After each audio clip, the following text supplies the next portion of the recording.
नमस्कार, आपण पाहता हिरकणी न्यूज। हिरकणी न्यूज प्रत्येक क्षण ताज्या घडामोडी आणि महत्त्वाच्या प्रत्येक बातमीसाठी नेहमी तत्पर। कुंभोज अपघातातील मृतांना न्याय द्या, कुंभोज नागरिकांचा मूक मोर्चा। कुंभोज हातकणंगले रस्त्यावर झालेल्या अपघातात सानिका संजय सपकाळ वय 23 राहणार कुंभोज व आनंदराव बापू जाधव वय 65 राहणार लाडेगाव या दोघांचा मृत्यू झाला आहे।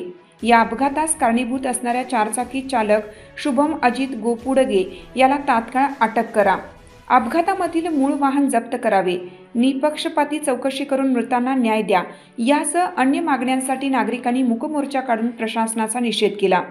या मोर्चात मोठ्या प्रमाणात महिलांसह नागरिक सहभागी झाले होते। सकाळी शाहूनगर वसाहतमधील सानिकाच्या घरासमोर ग्रामस्थ जमा झाले। या ठिकाणी मृतांना श्रद्धांजली वाहण्यात आली। यानंतर मूक मोर्चा सुरुवात झाली। मुख्य बसस्थानक, दीपक चौक, डॉक्टर बाबासाहेब आंबेडकर चौक, आदिनाथ चौक, माळी गल्ली मार्गे मोर्चा कर्मवीर भाऊराव पाटील पुतळ्यासमोर आला।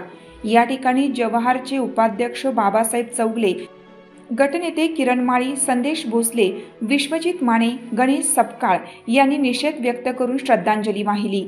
हिरकणी न्यूज करिता प्रतिनिधी उमेश जैनापुरे, जयसिंगपूर। आपल्या हिरकणी न्यूज चॅनलला लाईक करा, शेअर करा आणि सबस्क्राइब करायला विसरू नका आणि रहा अपडेट।